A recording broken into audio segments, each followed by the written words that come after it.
going to be episode 6 and we're going to blow your mind. First of all, look at our cool shirts. Oh, I can't see it in mine. You got to stand up. Oh, sorry. I like big books and I cannot lie. And mine is Homeschool Hippie.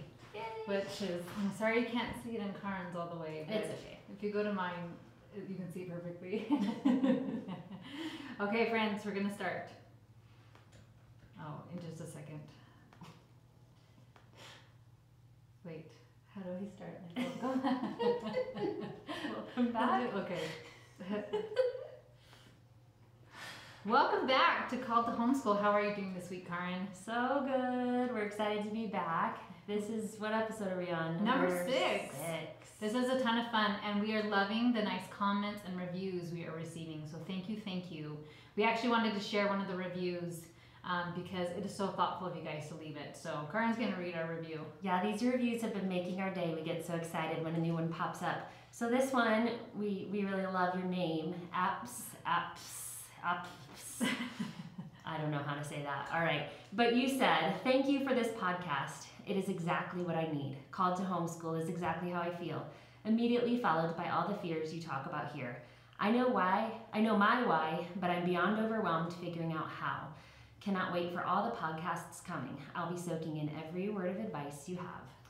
Thank you, apps. Oh, I made it S's, but it's a bunch of P's. Yes, thank you for your kind review. We appreciate it so much. We do. And if you guys leave a review, you may get featured here too. So be sure to leave a review for us. And also, we'd love to hear any questions that you might have so we can cover those as well in future podcast episodes. Absolutely. This episode's really fun, and especially Mother's Day is coming up. And this episode is all about, what about mom? Yeah, right? Yeah. Sometimes, I think I've talked about this before, my son who's a musician always talks about the bassist. Nobody really cares about the bassist, sorry if you're a bassist, but it is it's a very important part of the band, but nobody really cares about the bassist. And I said, oh, so they're like the mom, that everybody wants them there and relies on them, but doesn't always get a lot of attention. Or doesn't show the appreciation that's really should be given. So this whole podcast is What About Mom? Because we care so much about you, because if you are running on empty, your homeschool is probably not going to last very long. Mm-hmm. Yeah, as moms, we tend to give all of ourselves to being a parent. And it's it's exactly the same with homeschooling, where you're giving everything you have, and because of that, you sort of get lost in the shuffle. Like you yourself, you get lost in the shuffle. Your own needs and your own interests sort of get left behind because you're so busy doing everything for everybody else. So we just want you to know that you are just as important as your kids, and having you as a focus and putting yourself first once in a while is going to help you be a better mom and a better homeschool parent in the long run. Definitely. So can you still have hobbies and be a homeschool mom? Karen, do you have any hobbies? I have lots of hobbies, probably more than I should. I like my hobbies. Yes. There was an interesting post years ago about a bunch of moms whose final babies were leaving the nest, and they'd given their all to homeschooling. And as their babies left the nest, the moms were getting depressed because they had forgotten to take care of themselves. And they were so involved with their kids, and I don't mean that in a detrimental way or a derogatory way, that they cared about their kids and they loved them, but they forgot about themselves and growing their own talents and their own interests. And so when I read that years ago, and I thought, I am not letting that happen to me. And so I was bound and determined to have some hobbies. So if you didn't already think we were amazing, after you hear our hobbies, you're going to be like, whoa, these ladies are out of this world. So we're going to share what some of we've been able to work in, right? Yeah. First of all, I'm going to toot Karen's horn, and she's written a book, right? And all of her free time. I have. It's almost done. We're getting there. I've written it.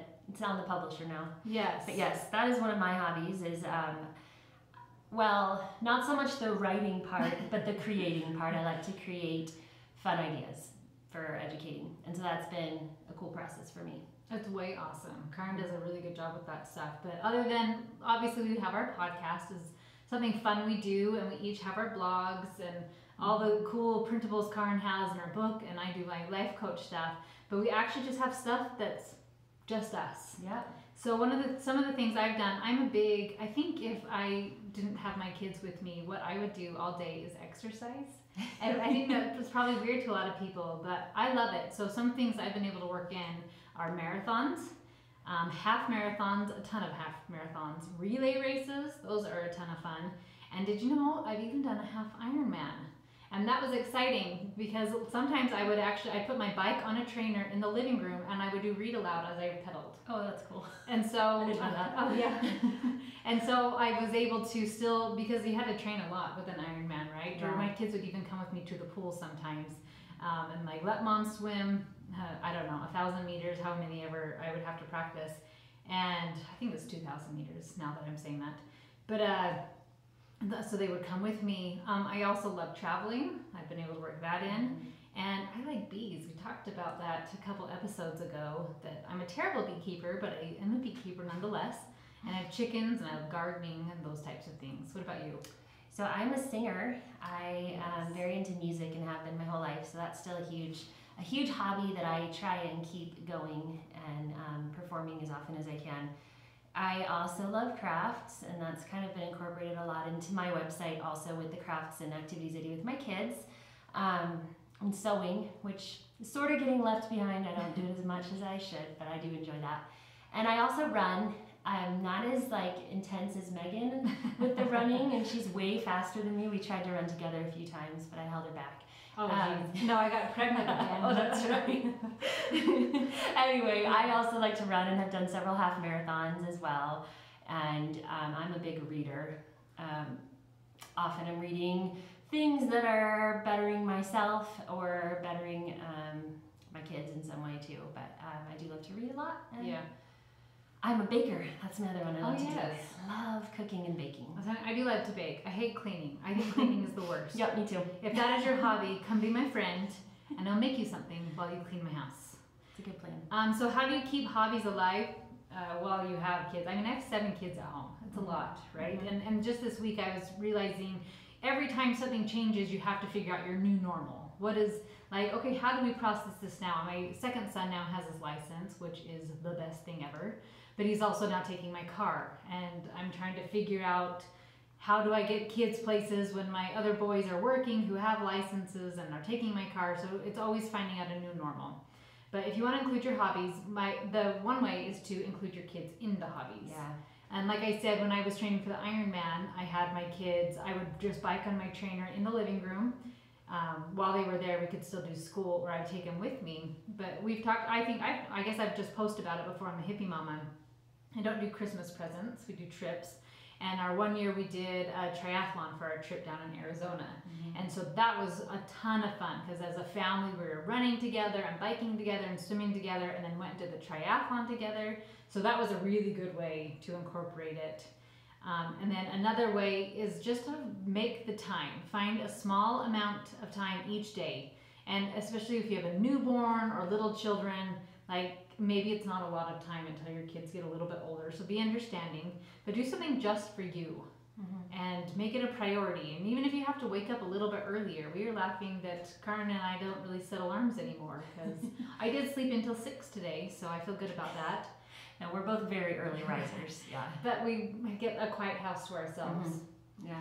And nice. So those are a couple ways to find time for your hobbies. And I found that if I tell my husband I need something like that, I just need a day or I need some time, he's always more than willing to accommodate that because he knows how much work I do at home with the kids. And so if he sees that, he's always willing to help me with that. Yeah, because then you're a nicer wife too, probably. Yeah. So they're like, yes, please, for the love of all things holy, please go do something. All right, so I just wanted to talk to you about how to keep your sanity among all the chaos. So chaos is going to be a pretty common word in your vocabulary when you're a homeschool parent. I like the word herding cats. Yeah, that's how I feel a good like one. it is sometimes too. But you're going to have to just sort of get used to a little more chaos than maybe you had previously to not homeschooling or not having 7 kids. Yeah. But I was thinking about this because I dropped by a friend's house the other day and she's expecting, I can't remember if it's 7th or 8th, I feel bad that I don't remember, but a large amount of children. You know, she's having, I think it might be number 8, expecting baby number 8. So I dropped by her house in the middle of the day And she immediately apologized for the mess and the chaos. And I just laughed because I was thinking, well, I feel right at home. And I'm glad that your house is chaos because mine is as well. There was a couple of kids practicing their string instruments. There were kids running around with their snacks and playing and doing, you know, whatever. But it was loud and it was messy, but it was just what I would expect for a mom homeschooling her big family in the middle of a day. So I was glad to see that, honestly. But you're gonna have to make a lot of compromises as a busy homeschool parent because you're gonna be spending a lot more time educating your kids than you could spend cleaning your house or, you know, whatever else you'd like to do to calm that chaos.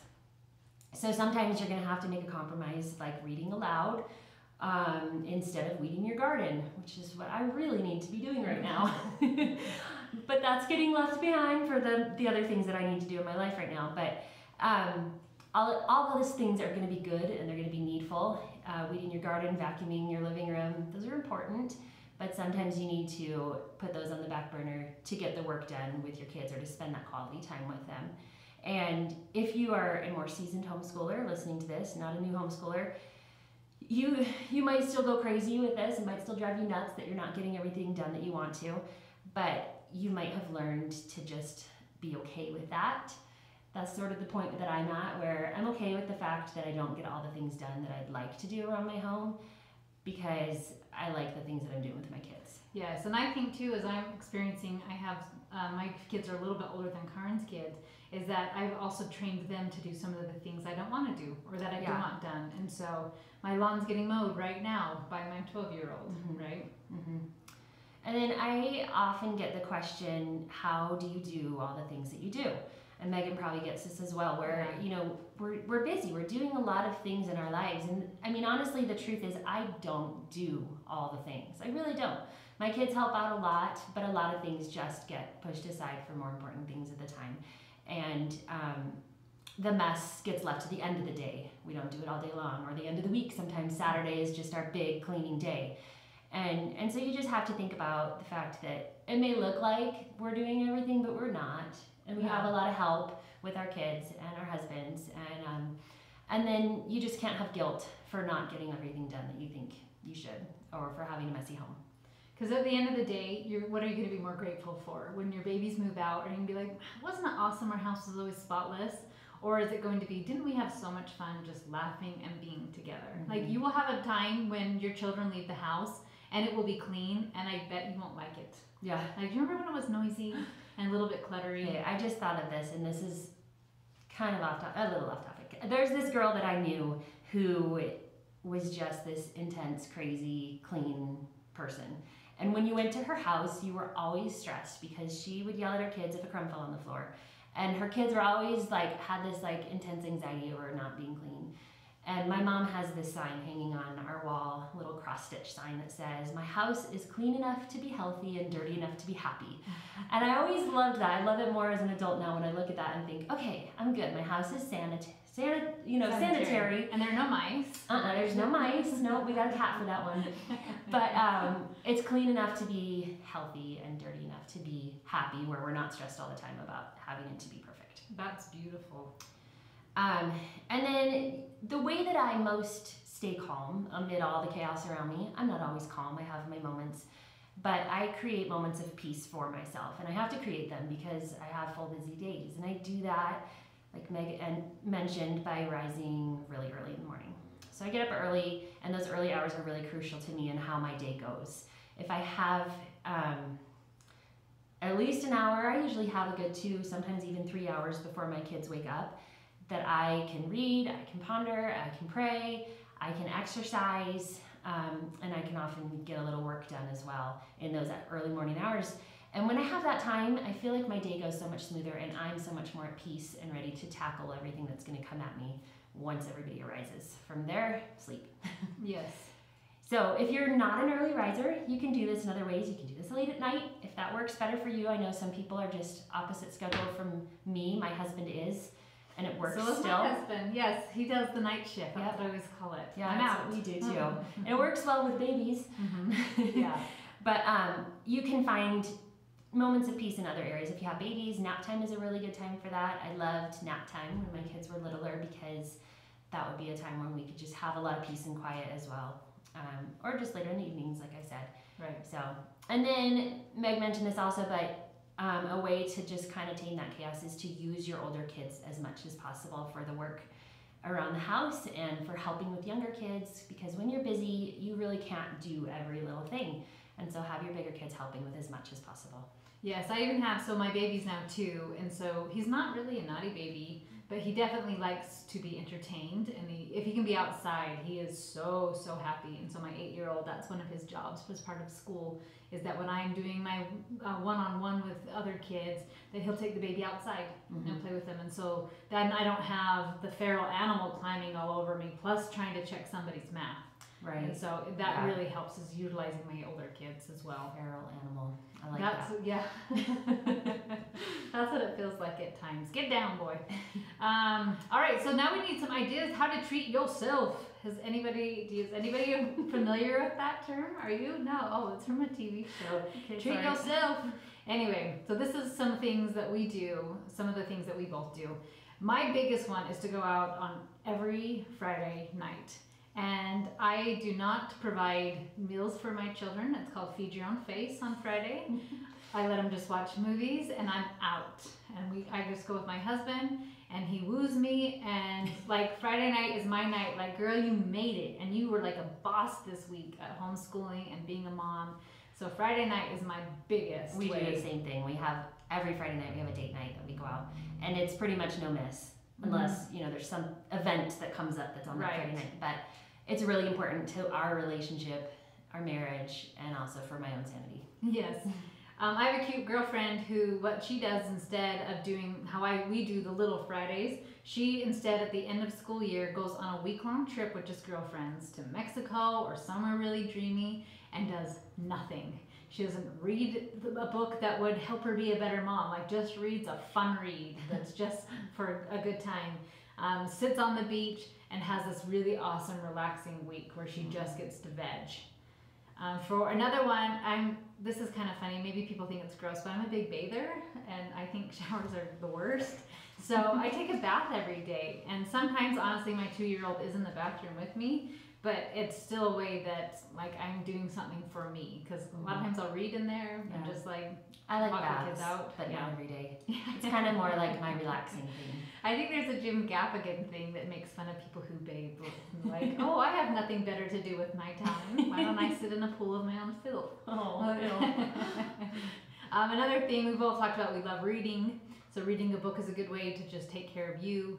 Listening to music, for Karin, singing. Yeah. You never want to hear me sing, but I will dance for you if you ask nicely. Exercise, we both enjoyed that. Going out with friends. This is a big one for both of us, that we go once a month, and it's called Learning Circle. I actually have it in my calendar as Laundry Club, but it is called Learning Circle. And we usually study a podcast or a talk that was inspiring, a book each month. And then it's kind of our month where we said, this is what we did great this month, and this is where we could have done better. And it's literally like one of my favorite days of the month. Yes. I love it so much because it's a group of some of my most favorite people in the whole world. And I always come away just feeling refreshed and inspired, and just like I can take on my hard day again, because you just get to those points where you're just feeling down and you're feeling like things aren't working. And when you have a group of people that you can just share your struggles and your joys with, it really helps a lot. Yes, that's a good one too, that they're very wise women too, so they can help you kind of see a different angle. You need girlfriends, you just do, because you can talk to them in different ways than you can talk to your husband. Yes, even though we both adore our husbands. Oh, of course, yes. And then another one is, I'm kind of thinking, if it makes you happy, do it. Like if you want to go do pedicures and manicures, get your hair if go do it. Like if you want facials, I told my husband, I want to start doing facials every so often. He goes, I don't care. And I thought, sweet, I'm gonna go do it then. Right? And it's just something fun that I get to go do for myself. So a lot of times we'll say, and I'm so guilty of this, like I don't have time for me. I have 7 people. I have a baby that is kind of high maintenance because I've created a monster, because he is for reals my last, and I plan on spoiling him. So he doesn't like when I leave. So it's not always easy to get out and do something for yourself, but make it a priority and find a way to make it work. So we talked about utilizing your husband, obviously, like your parents together, right? And if your husband works too much or a lot, then you could trade with a friend. Like, Yeah. Karen, I'm going to go Tuesday. You take my gang. I'll go Thursday, right? Yeah. Kind of that thing. Hire a sitter if you have to. But if you're running on empty, you really aren't going to be doing your best that you could be doing. At anything, Right. not just homeschooling. So treat yourself. Treat yourself. I give you permission right now. And I'm going to give you permission for something else that you might not think is okay. It is okay to take a day off once in a while. Not even a day. Or a week, if you think that's what you need. It really, really is okay. Sometimes as a homeschool mom, you just need that. There are days that come along where either you're not feeling well or you just don't have it in you mentally or emotionally, or the kids don't, where you just need a break, and it really is okay.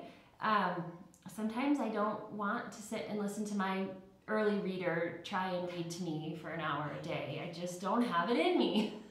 I'm sorry, is that the worst? It's so hard. Because that's the one thing that will put me to sleep is the monotone reading. And it's so cute and so sweet. But at the same time, when you are being read to like this, I get that. Yep. I feel that on so many levels. So there are days where we will just drop our usual schedule and we'll go to the library and my kids will read all day. Or there are days where we wake up and we just really want to go use our museum or whatever zoo pass. We don't have a zoo. We have aquarium and museum passes that we like to use. And sometimes we wake up and that's just what we want to do that day. And that's okay because those are educational and those are good things and they're still learning.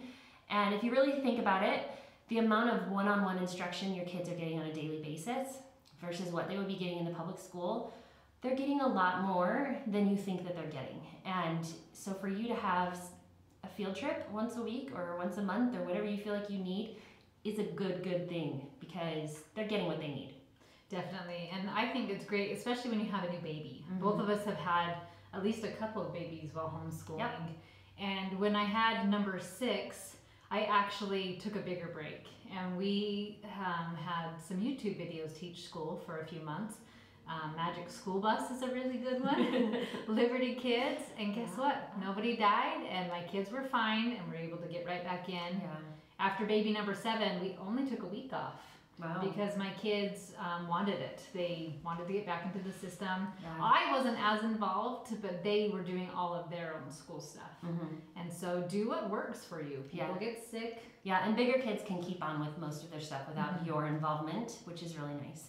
But one of the beautiful things about homeschooling is that you really can set your own schedule. And you can choose to end a week earlier than the public school, or you can choose to school through the whole summer, or you can choose to take a field trip when you're tired, or watch an educational show instead of just doing your regular school books. And sometimes you'll look at that stack of things you have to do with your kids that day and just feel overwhelmed. And just know that those days come and you're going to be okay. And you're in charge of this school. Mm-hmm. And so you make those decisions for your family and you know what's best anyway. I've been reading this or listening to this book called Simplicity Parenting. It's by Kim John Payne. And in that, one of the things that's really struck me, he talks about what's called a soul fever. Oh, I don't know. And I love it. I'd never heard that term before. But this is the time when your child is really struggling, maybe anxiety or emotionally or whatever may be going on. Not a physical sickness, but a soul sickness. And I remember heart too, like your heart's just heavy.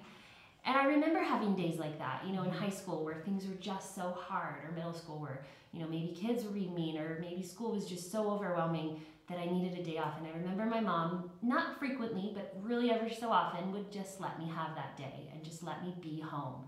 And so sometimes your kids are going to need something like that, where they just mentally or emotionally need that little bit of a break. And I think it's really important to allow that for your children, not just for yourself, you need it too, but for your children once in a while. And if you are in tune with your kids and their needs, you'll see those things and see that they need a break.